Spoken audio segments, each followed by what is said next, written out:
Now, without further ado, I'm going to invite all of you to put your hands together to first of all welcome our moderator for the session, Professor Gong Peng, Chair Professor of Global Sustainability and Vice President of Academic Development, the University of Hong Kong. Professor Gong, please. Now, joining Professor Gong on stage, we have his panelists, including Mr. Haibo Go, Vice President of the China Institute of International Studies and former Special Representative for Climate Change Negotiations of the Ministry of Foreign Affairs. Let's welcome Mr. Go. 请到台上. Now please welcome Mrs. Deepali Khanna, Vice President, the Rockefeller Foundation.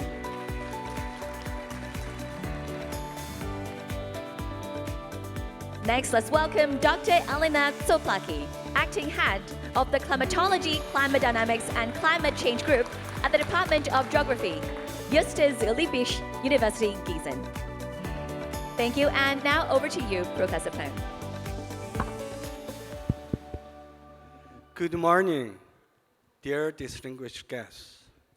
I'm honored to be able to moderate this distinguished panel, and very diverse and colorful panel. So our subject today for this panel is climate change and sustainable development. We all know this is a very important issue that's facing humankind, and clearly it's a very suitable topic for a global prosperity conference that we are organizing here. And I have a distinguished panel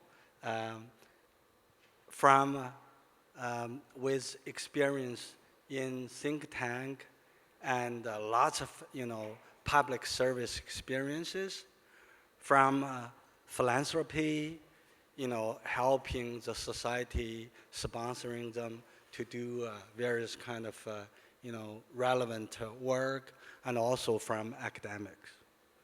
So I'd like to start with basically inviting my panelists themselves to make a short introduction about themselves and also how they see they're related to the subject on climate change and sustainable development. I'll start from Mr. Go first. Thank you, Moderator. Good morning, Madam Yip and ladies and gentlemen. Haibo from China Institute of International Studies. And previously, I worked for the Ministry of Foreign Affairs. And during my diplomatic career, I'm in charge of legal issues. And for some time, maybe 3 or 4 years, I was the special representative for climate negotiation of my ministry. And also at the very beginning of my career, I was posted here in Hong Kong. So it's really a great pleasure to come back here. And thanks for the invitation. Maybe just a very brief comment on the topic of our session. I think we have a very philosophical topic, climate change and sustainable development. It raises the question, what is the relationship between climate and development, and or more broadly, what is the relationship between human being and nature? Xi Jinping's thought on ecological civilization has put forward China's answer to these questions of the time, emphasizing harmonious coexistence. The thought regards the relationship between humans and nature as a dialectical and unified whole, and constituting a community of life. Just last month, President Xi attended the Leaders' Summit on Climate and Just Transition, emphasizing that the green transformation is the right way to address climate change and also a new engine for development. By green transformation, it means we need to coordinate multiple goals, including environment protection, economic development, job creation, and poverty alleviation. So I think it's just a understanding of China on the relationship between, on this very important topic. And I think this thought has guided China in its climate action. And also, I hope it's helpful for us to evaluate the situation and figure the way forward. Thank you. Thank you very much, Mr. Go. And I'd like to invite Mrs. Deepali Khanna to introduce herself. Thank you so much, Professor Gong. And I think I want to say something more about the panel, which is unique. Can anybody from the audience guess? Besides all the wonderful things he said, it's a colorful, you're right, there's a gender balance in this panel, and I'm really happy that that has happened, because we had a lot of panels that were all men yesterday. So of course, Elena and I are feeling a little threatened, but we'll do our best. Thanks to the organizers for making such a good balance. I want to begin by thanking the Global Prosperity Summit team for inviting us here. It's truly a privilege to be here on the panel, and I've been listening through all the conversations that happened yesterday. They're really inspiring, and I'll be leaving with a lot of good ideas around what we as a philanthropy can be doing. My name is Deepali Khanna. I head the Asia programs for the Rockefeller Foundation, where we're trying to deal with the pressing challenges that the continent faces. I've been in the development sector now for 4 decades, and I've stopped counting. The last decade, I've been with the Rockefeller Foundation, and what really excites me every day is the combination of the aspiration for a very bold vision that we want to translate into real action, which really means, quite simply, bringing about change in people's lives. For the last 112 years, we've been laser focused on our mission, which is really to serve the well-being of humanity. We don't just fund programs, but what we really try and do is to look for new ideas and really get unlikely partners to come together and try and scale what works. That's really our philosophy and how we get going in terms of the work we're trying to do. In 1921, I'm not sure whether everybody in the audience knows, we established the Peking Union Medical College and Hospital, which of course is a center of excellence when it comes to healthcare and medical education.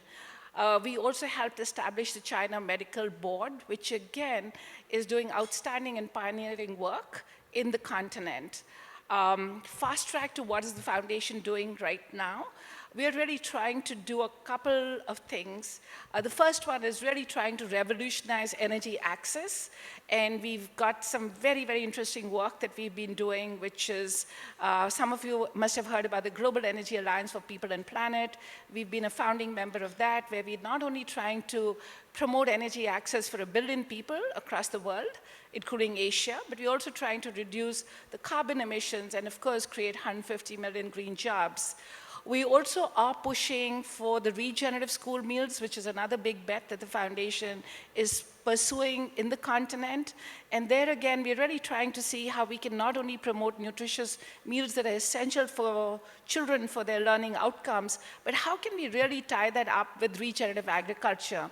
How can smallholder farmers be part of the program where we can combine supply and demand? Because for the school meal program, is there a way that the smallholder farmers can really practice regenerative agriculture?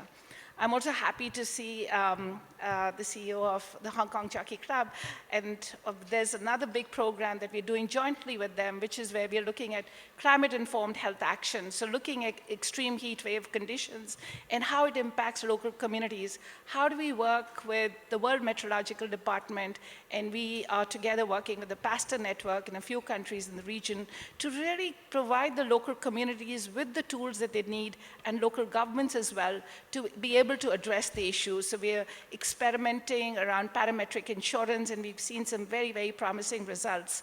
So we are constantly as a foundation trying to put our resources behind some of the big bets, but what we care about at the end of the day is how we're really bringing about change in people's life. The last thing I'll say is that, we know in the current context, none of us can do this alone. We really need government, we need private sector, we need philanthropy, and this is where we really put all our efforts. We really try and see how together we can really work on the root cause of a problem, try and innovate around different solutions and then scale that up. It's hard, it's not easy, but at the same time, when you're able to see a smallholder farmer using climate-smart agriculture tools at the press of a button, or you see a woman in a remote village having access to reliable energy, that's really transformational.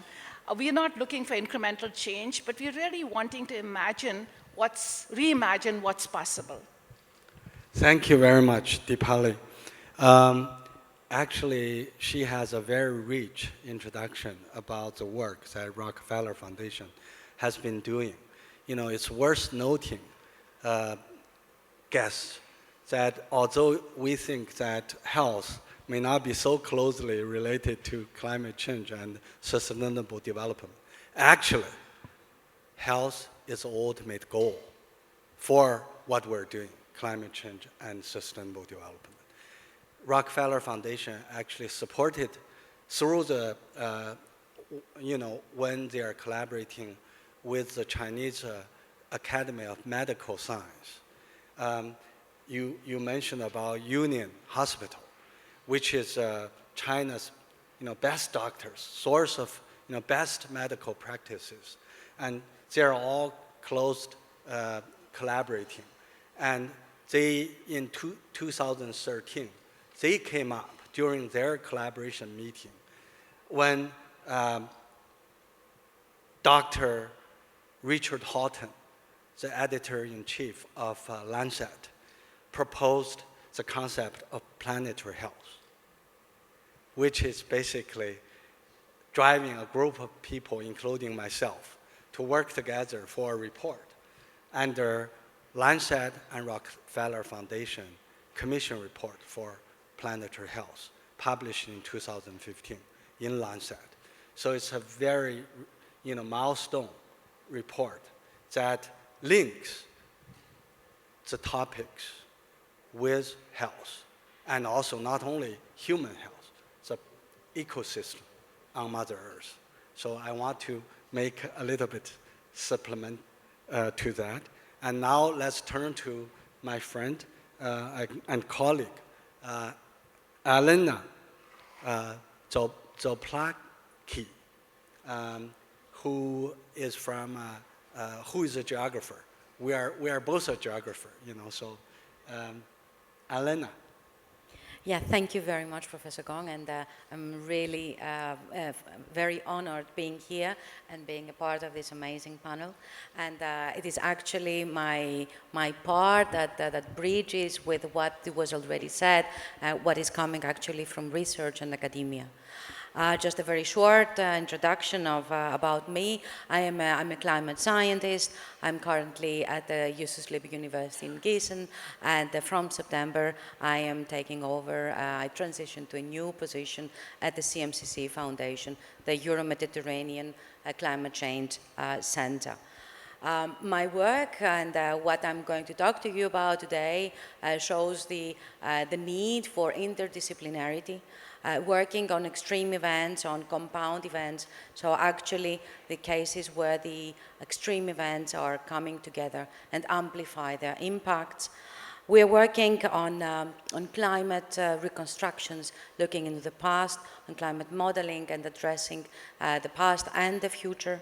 And then at the same time, I am the principal investigator of the European research of the ERC Synergy project, Europest, which is looking into the links between climate and historical epidemics. At the same time, I'm working again to serve the needs of how to address extreme events and how to be prepared and give information on to adapt and save actually lives and ecosystems. So not far away from working into this planetary health concept, working on the global initiative on resilience to natural hazards through AI solutions, which is actually a collaboration between multiple UN agencies, the ITU, UNEP, UNFCCC, UPU, and WMO, where we're actually leveraging AI to improve early warning systems and disaster preparedness. So I'm really grateful being here and having such a comprehensive panel and looking at planetary health from the whole aspects. Thank you. Thank you very much, Elena. Distinguished guests, please allow me to run a couple of rounds with our panelists, and then we will open the floor to your questions. And I'd like now to turn first my question to Deepali. The Rockefeller Foundation has highlighted the importance of developing just and investable transition plans to mobilize capital at scale in emerging markets in the face of the climate crisis. In your view, Deepali, what are the key steps required to de-risk investment across the region and scale them effectively across diverse economic contexts? Thank you, Professor Gong, and that's a great question. So at the foundation, anytime we need to make any investment, the first question we ask ourselves is the impact we'll create on people's lives. When we are de-risking in emerging markets, we are not trying to balance a financial system, but what we're really trying to do is to see how we can create pathways to get people out of the vulnerabilities by them having dignified jobs and building up resilient systems. So that's really what we're trying to do. And how do we do it? Let me take you through an example. In all the work that we do, the people-centered piece is absolutely critical. We start with people and we finish with people. So as I mentioned earlier, the Global Energy Alliance for People and Planet, where we were a founding member, how did we really go about building up this program? We started by listening to people who did not have access to energy, who whenever it became dark, only had the option of using kerosene or diesel to light up their homes. And obviously, we knew what it meant then for women to be going out to collect cooking fuel, for children being unable to study in the evening, for people to really diversify their economic livelihoods. So that's where we really started to understand what were the problems that people were facing, and then what is it that they would like to build to address this. So how do you co-design the programmatic work with them, where you take their inputs, because they're the ones who kind of going through facing the challenge day in and day out. So the kind of energy systems that we built really were systems that worked for the people. We were not just trying to create clean power for them, but we were trying to create fair power for them, which they could have access, and they could really use to kind of enhance a productive use, which would then drive economic development. So what's really important is how do we keep people at the center? And again, when people are looking at systemic risks, we are looking at human opportunities, where people are saying these are unbankable markets. We look at the human potential and we say these are real energy entrepreneurs. So that's really important from a philosophical view, from a perspective of how do you really operationalize the work that you're trying to do, keeping these principles and values. And the last point that I'll make is we didn't measure the impact of this work on the basis of the megawatts that were generated, because we were setting up microgrids. These were 30 kilowatt plants that were generating electricity for 250 households. So for us, the metric was not the number of megawatts, but it was really about the kind of enterprises that were created, the number of entrepreneurs that spurred in the community. That's how we really held ourselves accountable. And again, in all this work that we do, the collaborations are absolutely critical. How do we kind of get the government, the private sector, the philanthropy, the think tanks? Because none of us can really solve this issue alone. We really need to be getting everybody together, because we're not looking at incremental change. As I said, we really want to be transforming the lives of millions of people who are really facing the impact of the climate crisis and all the other day-to-day day-to-day challenges that they have to face, and they need to be part of the solution as opposed to those of us coming from outside and saying, hey, this is what we are going to be doing for you. That hasn't worked, will not work, and that's really our philosophy. Thank you very much, Deepali. Now my question turns to Mr. Go. Basically, with your widespread experience in the world through your former job and now your current, think tank activities, and what do you think are the current, from your perspective, are the issues related to key issues related to the theme we're talking about, and what kind of progress are you making toward addressing these challenges? Thank you, Professor Gong. First, I need to echo Deepali on the people-centered approach. And this year is the 10th anniversary of Climate Paris Agreement. And I think it's a good time for us to stocktake the achievement and the challenges. After 10 years, the Paris Agreement has now has 197 parties. It is the most universal international treaty. And for the parties, 195 of them have submitted the nationally determined contribution on climate actions. And it is estimated that before the agreement, the rise of global temperature will be 4 degrees centigrade. And with the full implementation of all the nationally determined contributions, the rise will be reduced to 2.1 to 2.8 degrees centigrade. So it's a big achievement. Another notable achievement is that the world's green decarbonization process has been officially launched under the Paris Agreement. The 2023 Dubai Climate Conference called on transitioning away from fossil fuels in energy system in a just, orderly, and equitable manner. And 197 parties agreed to triple renewable energy capacity globally by 2030 and double global efficiency by 2030. This sent very clear message to international community to bid farewell to fossil fuels in the energy system. And it is for the first time that the international community has shared global goals for renewable energy and energy efficiency, which has very positive significance guiding the direction of energy market. With this achievement, we need to be aware and alert about climate challenges. I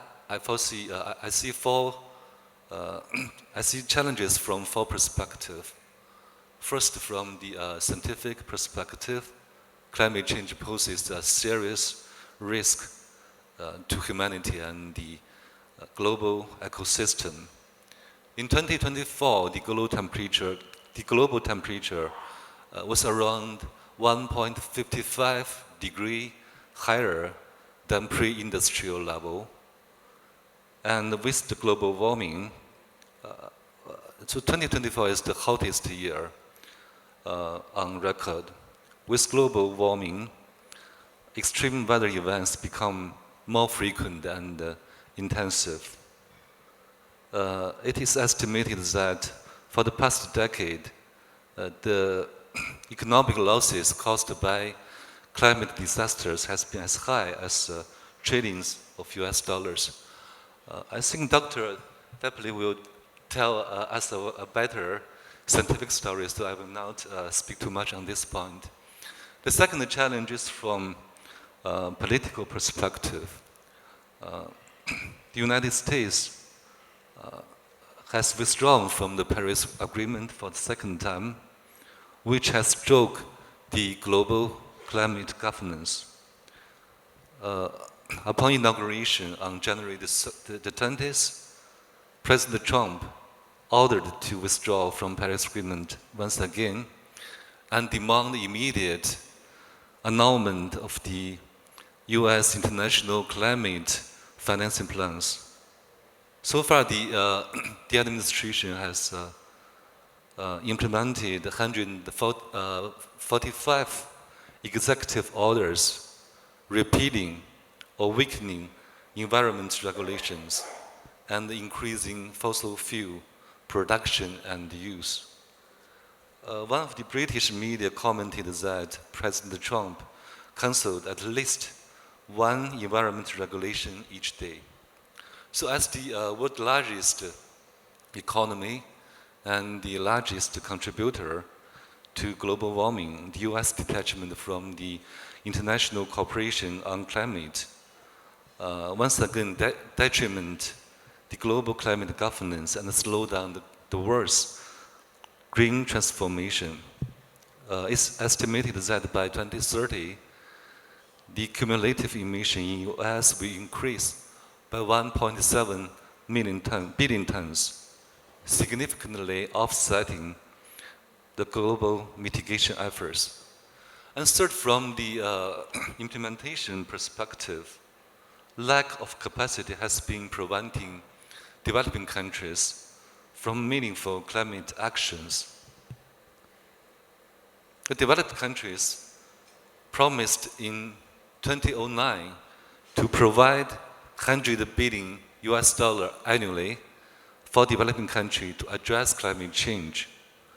It was not until 2022 that this commitment was fulfilled for the first time. According to the estimation of United Nations, by 2030, the financing gap for developing countries, for the developing countries' climate action, will be up to 6 trillion. Insufficient funding seriously affect the ability of a developing country to effectively address climate change. And the fourth challenge I see is a manifest gap in climate governance, which need to be filled in timely manner. The global ambition to triple renewable energy and double energy efficiency implies significant increase of the requirement for critical energy transition mineral. The minerals necessary to construct, to produce, to store, and to distribute renewable energies. The International Energy Agency estimated that demand for such resource will triple by 2030 and quadruple by 2040. To achieve the goal of Paris Agreement of carbon neutrality in the second half of this century, we can easily foresee further growth of the mineral consumption. But there remain manifest gaps in international rules for the fair and orderly development and utilization of critical minerals. For developing countries, critical minerals are critical opportunities. It means more jobs, diversified economies, and boosted revenue. Meanwhile, there are also possible challenges like escalated environmental degradation and social instability. Geopolitical tension also further intensify competition among mineral supply chain and industry chain, preventing access to affordable green products. The renewable energy revolution is happening. We must manage it properly. So it is the progress and the challenges I see. Thank you very much, Mr. Go. Very comprehensive, right? Thank you for touching upon so many important things. I'm glad there are certain issues you already left for Elena to address. But to highlight, I want to mention that 10 years ago in Paris, COP20, there was a wish to trim the global warming to be within 1.5 degree. And 2024, 9 years later, the world has already observed an average Earth's temperature exceeding 1.5 degree before the pre-industrial time. So this is very dangerous. So actually, even more to that, Susan Solomon from MIT, currently an MIT professor, she wrote an article in 2010 saying that the amount of carbon dioxide, we emitted into the atmosphere takes longer than 1,000 years to actually for the natural system to absorb. So that means, you know, the amount of mitigation of carbon dioxide need to be, you know, accelerated, and we also need to capture somehow to actually reduce faster the carbon dioxide concentration in the atmosphere in order to keep the Mother Earth to be within our goal. So we need a lot of action, we need money, we need governance, you know, all those issues has been mentioned. But these are mostly related to mitigation. But there's another aspect, it is adaptation. So what Elena is going to, I'm asking you, and since you mentioned about your early warning systems, you know, those are all helping us to adapt climate change. So of course, we want to bear in mind, we're not just limited to climate change. Sustainable development need a lot of early warning too. So I'd like to invite Elena to share with us her thoughts and her work. But my third round of questions is on what do we expect in the future? What should we act? What should we do? So I'd like to ask her the question all together because she prepared us a nice set of slides. Please. Well, thank you very much. And indeed, I would like to start from the Paris Agreement, this 1.5 degrees that we have crossed already. And what we can see here, it is actually a good proof of what we have to do. So we have seen that natural hazards have unleashed death and destruction across the whole world.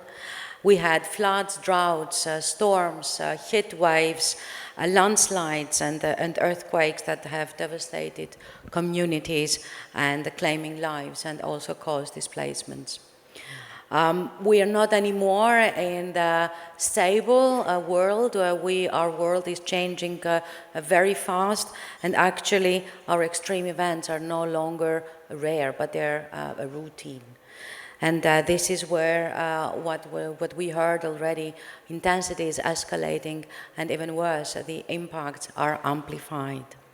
And then we have also cascading effects. So it is not what we knew, one event, one type of impact. We have these continuations, this domino of effects, which is actually, we were thinking that this is not our world, but actually this is our daily cases. And as we said, it is not just the regular or what we know as hotspot areas that are affected. We have examples from the center of, from the heart of Europe. We have examples from the Arabian Peninsula. We have examples from China. And what we can see also at the same time is that, as we see here, the 2024 was a year with a huge amount of extreme events. Of course, what we can also say is that where the losses, the costs are coming from, the big differences between insured and uninsured communities in our world. So how can we continue? How can we support actually our communities? How can we increase this adaptation? How can we enhance resilience? That would be, for example, one of the solutions would be the early warning system, so emergency alert systems, which are national public systems, which have been shown to have saved lives during extreme events. Of course, what is happening at the moment is that we have different types of systems, different types of events, different types of models that are currently that are in use by public domains. What we have to go on, of course, and have to consider is that these early warning systems have been considered by IPCC as well as the Global Commission of Adaptation as the effective types of events, the effective actually tools that can support not only saving lives, but also can reduce losses and and deliver actually, as many studies have shown already, an exceptional tenfold return on investment by preventing disaster impacts before they occur. However, early warning systems are not really covering the whole globe. There is a big difference between the number of countries that are currently covered, and this is actually what was the idea and the thinking behind the Early Warnings for All initiative that was that started in 2020 in 2022 by the UN Secretary General. The system is divided, if you like, or it is structured in 4 main pillars, which are coordinated by different, multiple actually, UN agencies, together with the contribution of the international research community, the national med services, developing agencies, in order to reach actually all different levels in the early warning value chain. Starting from the planning authorities, from ministries, going all the way down to planners, to first responders, and end users, to citizens. So the work actually that is taking place, this is one example from the research community. This is about the Horizon Europe project Medusa, which is preparing a scalable early warning system, taking into consideration the needs of different areas. The project is covering a large area, so looking at bridging Europe, Mediterranean, and Africa, and is leveraging available data, artificial intelligence and machine learning in order to prepare this early warning system.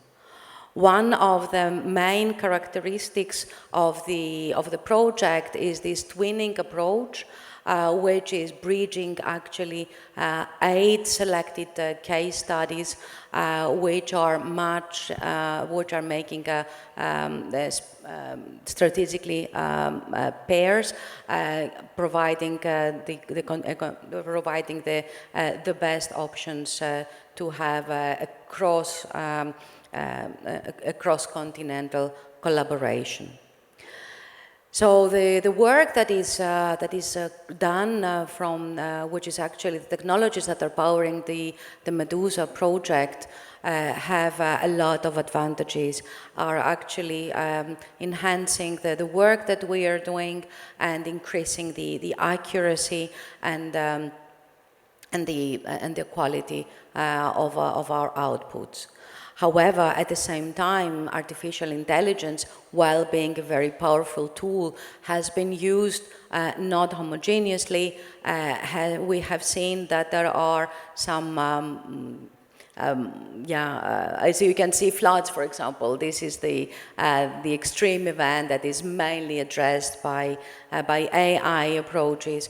We have seen that there is so much need, and we have to harmonize and provide information broadly, not only to the research community, but even further to governments and local authorities. So in looking into that and trying to leverage as much the abilities of AI, and of course addressing challenges and gaps actually along the whole disaster management value chain, we have established in 2020 the ITU focus group on AI for natural disaster management. We have brought together in this way, in a voluntary approach, an expert-based effort, a community that is preparing use cases, that is selecting best practices and trying to move towards standardization. Why is that? Simply because this huge the high quality of the AI tools that are currently available do require the need of standardization in order to allow governments to integrate those standards into their national laws. What we have seen as well with our work is that when we have AI tools that do not follow international standards, then we have the issues of the lack of interoperability. And when we are looking, especially in this type of events, in the natural hazards impact, this is something which is extremely important, as actually there are no borders crossing or stopping the impacts of natural hazards. And our work went further, and actually we have transitioned actually to a global initiative where we are continuing our work and putting together use cases, putting together best practices, putting together, collaborating with different UN agencies and trying to prepare all those recommendations, all those pre-standardization activities to support and broadly provide information about the new tools. So a large number of UN agencies are behind this initiative. As I said already, it's a voluntary effort, and we are currently increasing and searching for funding to support this work, which is actually based on each one of us separately. Thank you. Thank you, Elena. So you can see that there's a dilemma. People who emit more, they need to work hard locally to mitigate. But the whole world is suffering about the result. So not only regions like Europe, they need to develop tools to do early warning and adaptation. The whole world need to adapt. So your last slides, the second last slides, mentioned you are working with the rest of the world to transfer the technology, which is a great thing to do. But data is local. If you don't have data, you won't be able to apply all the technologies. So we need collaboration all together. So I think I'm too optimistic. Originally, we thought, we ran 3 rounds of questions and we will be able to leave some time for the audience. But I still have 2 panelists to address their part. Could you try to limit in about 2 minutes to talk about each, to talk about some of the future steps we should take from your perspective? Deepali, you first, please. Thank you. So I think, as Elena put across, there's really a need to do both. We need to be really working acting and working now. Or maybe the time to act was yesterday, the next best moment for us to act is today, because we are seeing the kind of impact that climate is having on communities, not just in certain parts of the world, but across the world. So we need to really beef up not only what we're doing on the mitigation side, but also on the adaptation side and really building resilience communities. I think more and more we are seeing philanthropic organizations to step up, because also, as you saw in Elena's presentation, most of the work is being done by the UN organizations whose future is also in jeopardy as we speak right now. So as foundations, philanthropic organizations, we're all stepping up. It's really exciting to see how Asian philanthropists are stepping up. And of course, here in Hong Kong, a loud shout out and a special round of applause for the Hong Kong Jockey Club, because what they're doing is just phenomenal. What they're bringing in along with the rest of us is the high risk appetite, the patient capital, and the ability to really accelerate the innovation for scale. Because the moment now is not to do just piloting. The moment is really to scale the work that has been successful so that we can get to all parts where this work is needed. And that's what we're trying to do as philanthropies together. What is really important is also that, how are we strategically giving and putting our money behind these big bets that can be scalable? I spoke about the regenerative school meals program that we're implementing, where it's not just about the school meals that are being provided to the children, but how we're transforming the lives of smallholder farmers by them being part of this demand and supply value chain that is being created. And also from a climate perspective, if the sourcing for the school meals is being done closer to the schools, then also in terms of the greenhouse gas emissions from transportation, et cetera, are reduced. So as philanthropic foundations, we're really taking a systems lens approach, where we're really trying to see how we're looking at the role that every ecosystem actor has to play, and how can we really be catalytic, because we can come in with grant money, we can come in with innovative financing instruments. For example, we've been able to demonstrate with a $1 investment in our school meals program, the returns in terms of the social and economic benefits is $35. So, when you go to the private sector, that makes absolute sense. And as philanthropic foundations, we're trying to do more of this analysis so that we can really make a case, because we as philanthropies, we're a very small actor in the larger space, right? How can we be catalytic in terms of leveraging the resources by having those business models, investing in those business models that can really attract commercial capital?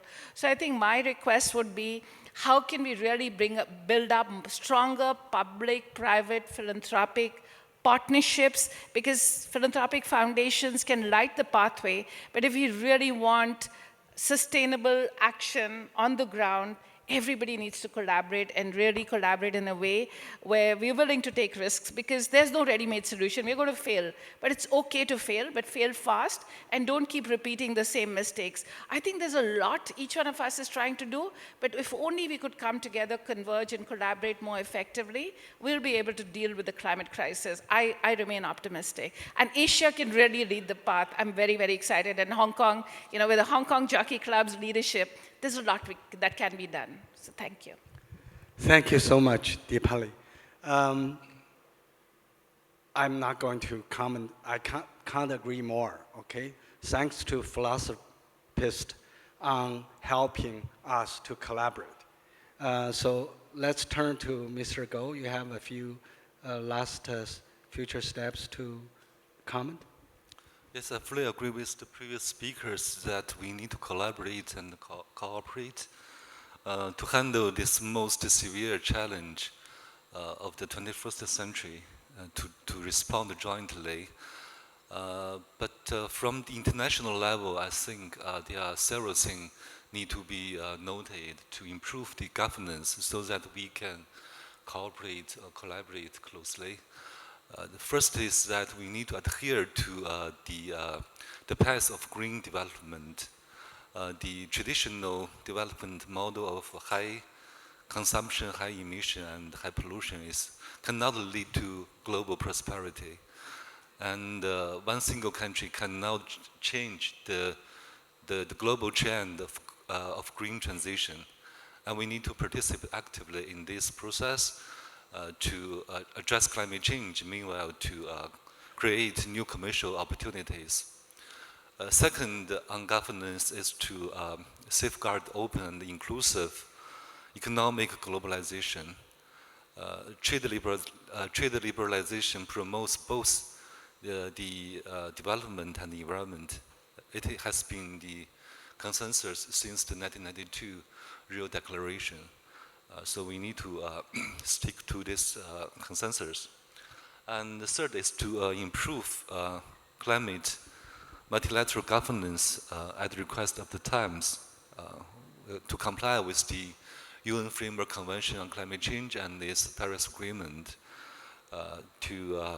including adhere to the principle of common but differentiated responsibility, and to continue to address climate change under the framework of sustainable development.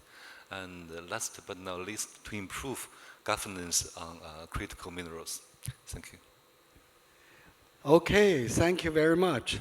I think my rounds perfectly used up all the time. But we have 4 questions raised in the audience. I'd like to pick a few easy ones for me to quickly answer. I think everyone are interested in. There's one question, if I'm not correct, my panelist can help answer it. I only pick a couple. The first question is, how can we definitely say that the adverse climate change is due to our irresponsible behavior, given that research shows Earth's temperature has fluctuated in cycles throughout Earth's history, not the history of human, even before industrialization? So I have a quick answer, distinguished guests. The speed of temperature increase on Mother Earth's entire history has never been like this we observe today. Within less than 100 years, we have a temperature increase for 1 degree. In the past, Mother Earth's history, you need millions or more than tens or hundreds millions of years to gain some temperature increase like what we observe today. So the speed, only man can do it, okay? Only human can do it. So that's my quick answer. If you don't agree with me, we can discuss after the meeting. There's another question I can represent the panel because we discussed about this among ourselves, is related to given the climate skepticism in the Trump administration, how can other nations work together more effectively to continue to accelerate progress on tackling climate change? We all have experience. If we want to do something, somebody else try to prevent us or stop us, some people will do even more. So we discussed among ourselves. I think this is not an issue whether or not the United States as a whole not participating in tackling the climate change issue. Even though President Trump in his government made some decisions, state of California, many subnational states are actually, and also philanthropy are also making more efforts to combat the issue we are facing today. So not to mention the whole world, under a certain negative, push, we are gaining more positive, action. So I think, it's, in Chinese there's a saying, a wise man lost a horse. Is it a bad fortune or a good fortune? You never know. So that's a quick answer. We are all optimistic that we work together. Even though there are different opinions, we can still push ahead and solve our problem into the future. I think due to time, there are 4 questions. I think the other ones I will choose to ignore, but respectively to ignore. Thank you very much. I want to thank you for your attention, and also thanks the panelists for sharing their wisdom with us. Thank you very much. Thank you again to this panel, and thank you, Professor Gong, for moderating for us.